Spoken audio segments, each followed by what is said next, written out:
All Indiana Politics is your premier source for Indiana politics, focusing on issues that matter to you. I still want us to be the best in the Midwest. We can't afford another lockdown. Give the citizens of this country the relief they need. Education in the state of Indiana remains priority number one. In-depth, nonpartisan coverage. We don't know exactly where the economy will be in January. People are worried with good reason. Exclusive interviews with Indiana's political leaders. We have the resources here in the state of Indiana to care for those who are in need. Expert analysis on critical legislation. We need to reform those laws. This recovery is going to take some time. We've got to anticipate that there'll be a budget shortfall. From Wish TV, this is All Indiana Politics Podcast on the All Indiana Podcast Network.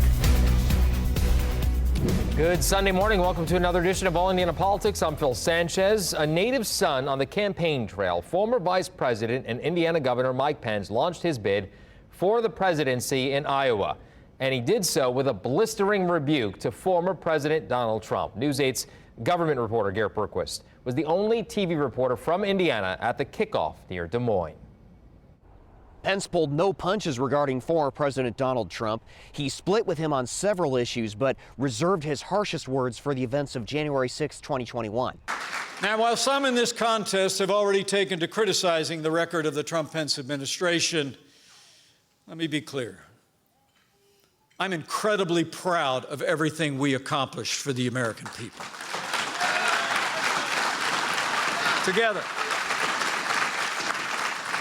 Together, in 3 short years, we cut taxes, we destroyed ISIS, we stood with our allies and stood up to our enemies as never before. We made the strongest military in the history of the world, stronger than ever before. We gave historic prosperity at home that lifted all Americans, regardless of race or creed or color. We achieved energy independence. And maybe most important of all, it was our administration that appointed 3 of the justices that sent Roe versus Wade to the ash heap of history where it belongs. Article 2, Section 1 of the Constitution provides that the President of the Senate, the Vice President, shall, in the presence of the Senate and the House, open all the certificates, and the votes shall be counted. No more, no less. Despite the fact that the Constitution's language is clear and provides the Vice President with no authority to reject or return electoral votes, my former running mate continues to insist that I had the right to overturn the election. But President Trump was wrong then, and he's wrong now. I will always believe, by God's grace, I did my duty that day. I kept my oath to ensure the peaceful transfer of power under the Constitution of the United States of America.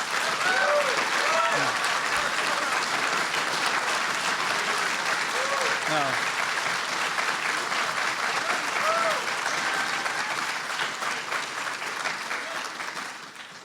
let me say from my heart, I understand the disappointment that many still feel about the outcome of the 2020 election. I can relate. I was on the ballot. But I had no right to overturn the election. And Kamala Harris will have no right to overturn the election when we beat them in 2024.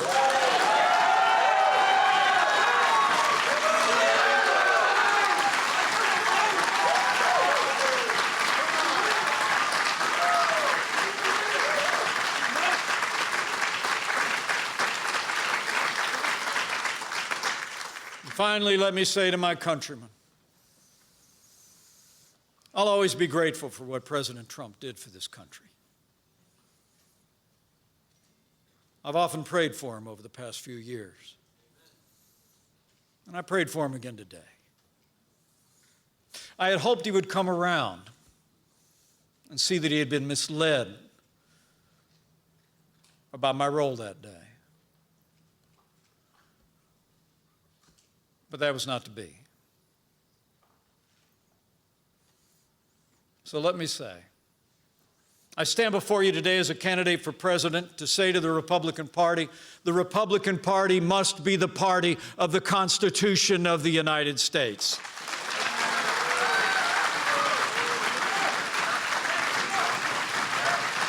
Look,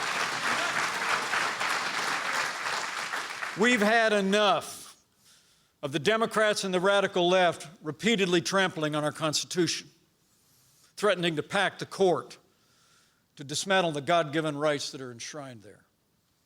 We must stand on the Constitution to protect the God-given right to life. We must stand on the Constitution to protect the right to keep and bear arms. We must stand for the Constitution to protect the right to live, to work, to worship according to the dictates of our faith and conscience.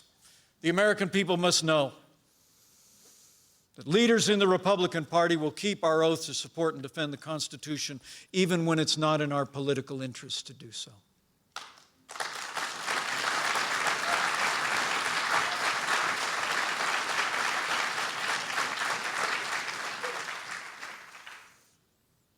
And one last word that in part brings us here today.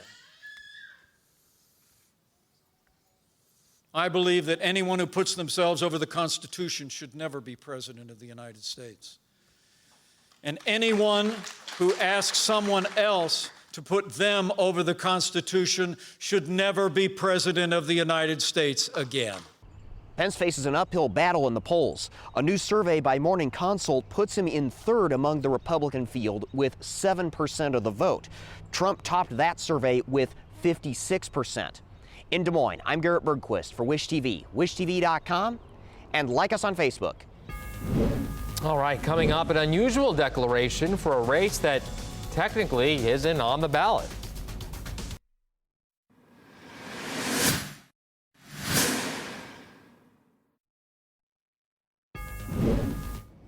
Welcome back. Each party's delegates will pick the nominee for lieutenant governor at next year's state party conventions. Voters don't have any say in that contest, but that hasn't stopped the Hamilton County pastor from launching a campaign for that office. I spoke with Pastor Micah Beckwith about his decision to run. And let's welcome in Pastor Micah Beckwith now. Micah, good to see you. Thanks for coming on with us here on All Indiana Politics. It's great to be with you, Phil. Thanks for having me. So why do you want to make another political run? Well, I know the Lord wasn't having us run for Congress in 2020 just for that and then to be done. And it was all about influence. It's all about teaching people, what does the Constitution say? What is the order of good governance? And so I've been doing that for the last 2.5 years, even after our congressional race. God has opened up the door for me to speak and to teach. And really, I knew we weren't done. And so when the idea of, okay, how can we check and balance our government started hitting me even harder, especially over the last 4 years with Governor Holcomb doing some things that I think are patently unconstitutional. I said, why was that happening? And if you look at it, one of the places we've dropped the ball is that the lieutenant governor really is designed to be a check and a balance to the governor. It's not supposed to be a yes man. And we've kind of given that over to the governor as an extension of his own office. And really the delegates at the party convention, it's their voice that should decide who the lieutenant governor is as a check and balance to be the voice, the representative voice of the delegates. And so we've gotten away from that. And I want to get back to that and give the voice to the delegates and be a check and balance, speak truth to power, but really making sure that we're constitutionally aligned and we're basing our republic on conservative values that really, I believe, are going to be best for all people. That kind of brings me to my next question. Your bid, as you know, for the lieutenant governorship is a little bit unconventional because it usually is the person who is running for governor that picks their right-hand man or lady, as you very well know. So why pursue it this way, and why not just pursue the governorship? Again, one, I think it's the Lord's leading me down this path. We've really been praying a lot about over the last couple of years. All right, Lord, what's next? But I think that's paramount. I'm an influencer. I look at politics and just everything I'm doing as a pastor is it's all about influence. How are you going to teach and influence people in the right direction? The lieutenant governor's office, in my opinion, has been drastically underused over the course of the last 50 years. We don't really see it as someone who can really influence our state in the right direction. And that's what I bring to the table. I say, hey, listen, I know what our Constitution says. I teach the Constitution. I understand it. I want to take it to the next generation. I want to make sure that they're being influenced in what is right and moving in that direction. And so really the governor's office is an office where you're working with the legislator. You've got a lot of responsibilities as the governor. The lieutenant governor's office is really more, how can we be influential? And that's my strengths. I can say, okay, let's take a message and move it out to the people. I can be that person who uses that bully pulpit to get out a message of conservative constitutional values. And so that's why the lieutenant governor, I think, fits me really, really well. You said it before that you disagreed with some of the things that Governor Eric Holcomb has done over his term in office. What happens if a governor is in office that you don't agree with? How do you see that playing out? Yeah, well, I think that's good for the republic. I think that's how our founders designed it to be, where, listen, if there's ever disagreements, the checks and balances are supposed to kind of clash a little bit so that we get the right solution. And, I think with Governor Holcomb, while I respect him personally as a governor, I think he's really just drastically dropped the ball on some really important issues. One being the shutdown. He didn't have the constitutional authority to shut down churches, to shut down businesses, but there was nobody in his executive branch that was really pushing back on him. And I think that would be something, if I were in that seat as lieutenant governor, I said, you can't do this, governor. Now, ultimately, he's the one that makes the choice, but again, it's about influence. It's who's in his circle helping him make what are good decisions. And that's what I can bring to the table. And, things like he vetoed the women's sports bill. I was opposed to that veto. He fought against constitutional carry. I was opposed to him fighting against constitutional carry. So those would be some things that I would bring into the executive branch, ultimately knowing it's his authority. It's not mine as lieutenant governor. It's his authority that makes the choice. I would just help to influence and push in the right direction. You've been pretty outspoken about public education over the years. If you do become the lieutenant governor, where do you see that going? What do you see the challenges being? Especially, half the budget goes towards public education. So what is your vision for that? Well, what we're doing is not working. I'm going to tell you that right now. 63% of our entire annual budget goes to education in some form or fashion. Over 50% goes to undergrad high school, elementary, middle school education. My mom was a teacher. My grandpa was a principal. Fundamentally, we need great teachers. We need to resource those great teachers, but we're not doing that. It's going to the administrative state is what's happening. It's going to things that really aren't getting to the students. So I've been an outspoken critic of public education, not because of the teachers, but because the system itself is broken and we need to fix the system. But it's hard to fix the system when you don't have people who are willing to take the arrows and to fight against the status quo. And I think even, Phil, just my run for lieutenant governor says I go against the status quo. I'm not just going to go along to get along. I'm going to look at the situation and use logic and reason and truth and authority. Who has the authority to fix public education first and foremost? And we're going to find a solution, but it can be fixed. It's just right now, Scripture says the love of money is the root of all evil. And there's a lot of money that's not getting to the people that it needs to go to because, again, people don't want it to get to the people it needs to go to. So again, I'm going to fight for our public education, but I'm going to do it in a way that says, no, let's get that money to the students and to the teachers and to the families that really need it and bypass the bureaucratic agency system that we've created. Coming up, another historic indictment and big moves in the Republican primary. Indiana's best political team will make sense of it all.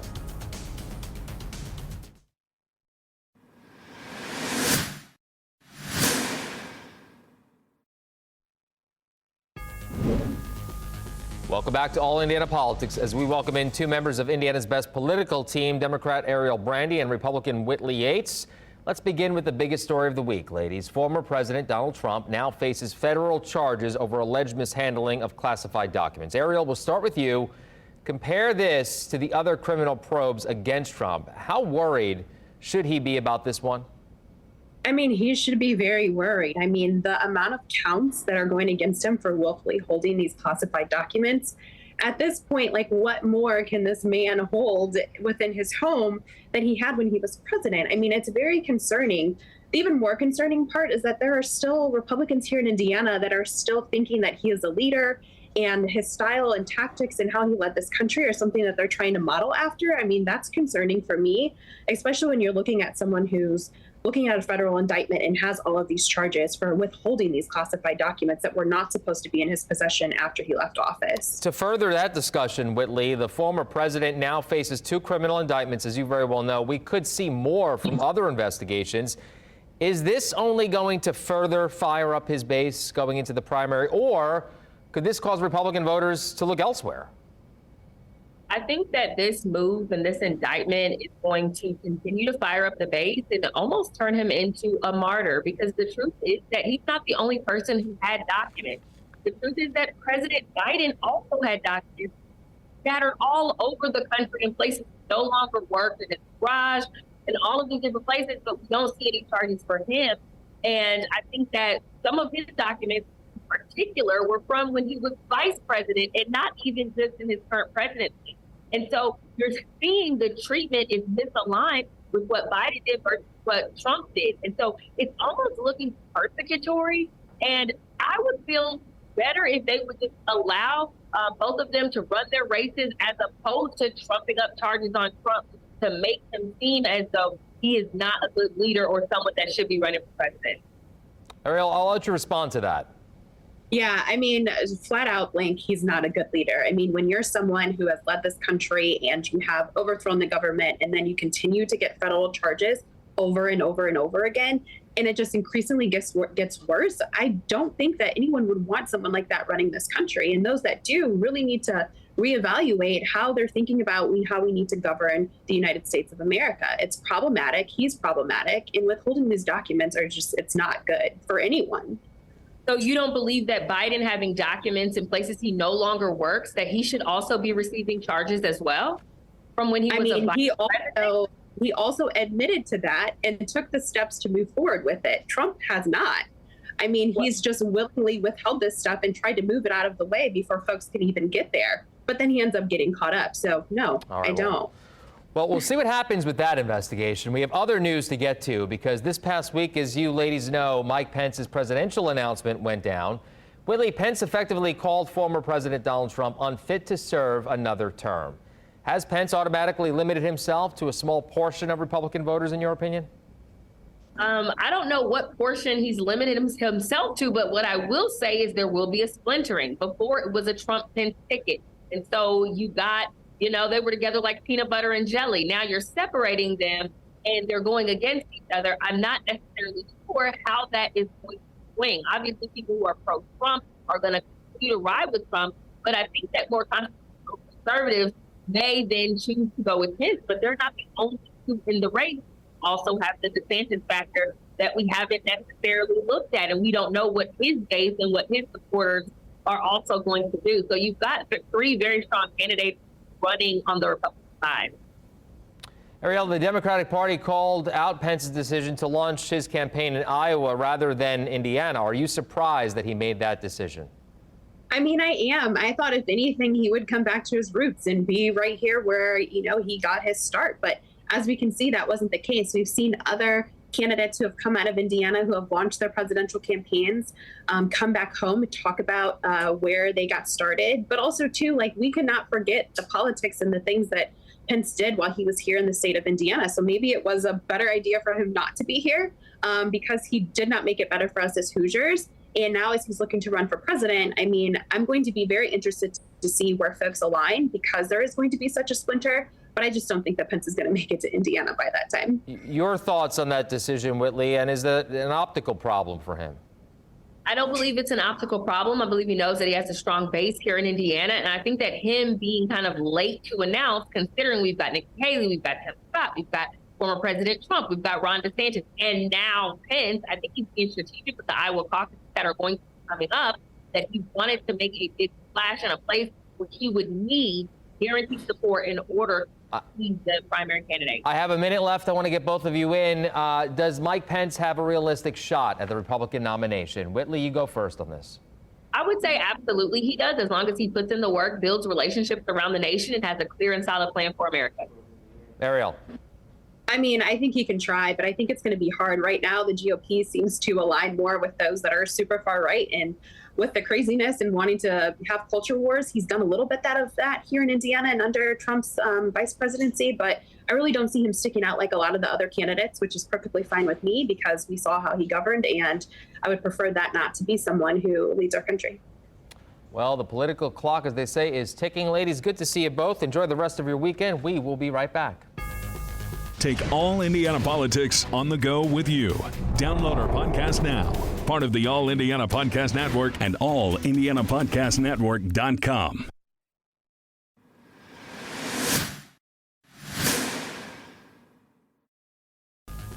Thank you for joining us for All Indiana Politics this week. We'll be back here next Sunday morning at 9:30, as we are every single Sunday. Big news coming out of Miami this week. All eyes will be on that city as we await the possible indictment of former President Donald Trump.